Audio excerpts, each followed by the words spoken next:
Hi, this is Tom with World Class Coaching with this week's animated drill. This is a pattern that I've shown a number of times before, the Cogi cross pattern. I really like this activity that I'm going to show you today for training players to trail the ball and then open up.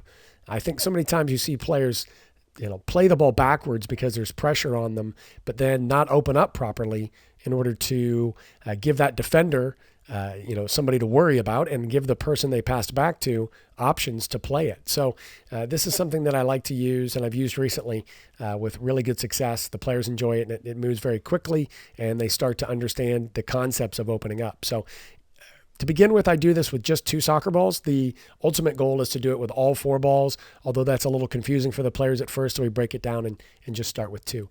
So the players on opposite sides of each other dribble out and change direction.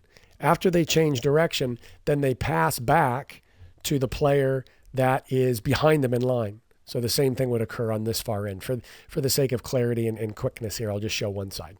So they pass back here. Then after passing back, then they make a run to the outside to open up. Now this run is really important. The things I emphasize with this run are, number one, I'll have the players backpedal to begin with to keep their body open so that they can see both the ball and the field. And I want them looking at their ultimate target, which is that player. So as they open up, they check for that player, then they check back for the ball, which that next player in line has. So they've opened up their body. Then the pass comes from that player. We'll just duplicate that pass here. So then that pass comes from here in front of them, okay? And then that ball is played to the target on the far side.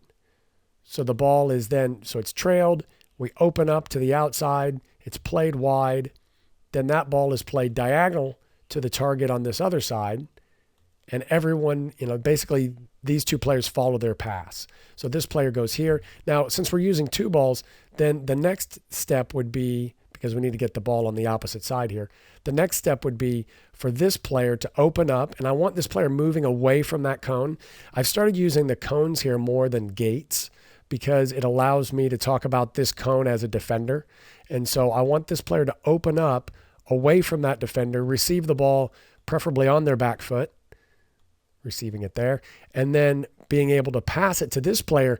And I have them open up, and that's why the second cone is here, because the person in line, I want them staying behind that cone.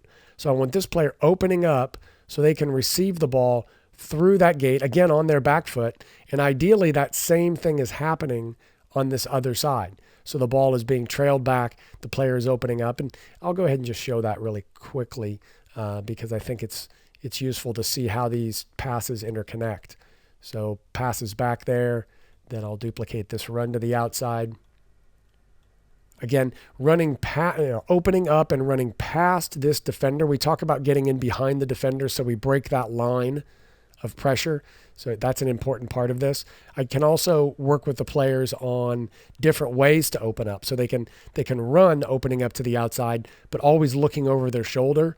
The big emphasis being always keeping their eye on the ball. So they always know where the ball is. So if the ball's not right to their feet or doesn't come when they think it's going to come, then they're prepared for that and they can adjust to it because things change and it doesn't always work out exactly the way you planned. So that player then passes diagonally to this side, having this player, who's probably a little bit too far in that direction, let me move that cone, having this player open up to receive the ball here, same thing, they're opening up there to receive that pass back. So you can see how the passes are interconnected. And yet if everybody opens up properly and times it correctly, we stay out of each other's way. So we're able to work on this idea of trailing the ball, opening up in different ways of opening up, and then receiving it on the back foot, having a look at their target before they get the ball. That's important in the accuracy of the pass.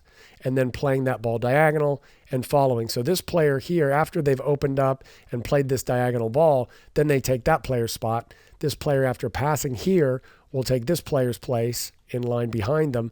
And so we just keep this pattern going because now these players on the side are going to complete the pattern, going the other direction and ending up on the other side. So we just keep that pattern flowing. Now, as your players get this, you can progress it to using all 4 soccer balls. It is challenging, and with all the lines on the field, you might think it's overwhelming. But I've had teams as young as U9s be able to do this effectively. U12s are able to do it quite easily after a few repetitions and some mistakes, and you have to make some corrective coaching. But once they do that and they kind of understand what they're doing and making sure to check to see where their target is, that really is a key part of this. And opening up properly is obviously a huge emphasis of this activity, because that's what we're focusing on, changing direction and then opening up. So that's a great activity. It works really well on getting your players to then trail that ball, open up, and see their next option. So give that a try and let us know what you think in the comment section below. If you like this video, please like it on YouTube and subscribe to the channel. If you subscribe, you can also click the notification option, and then you'll get the updates for these videos as they go up on our site. So check that out and see what you think. Thanks a lot.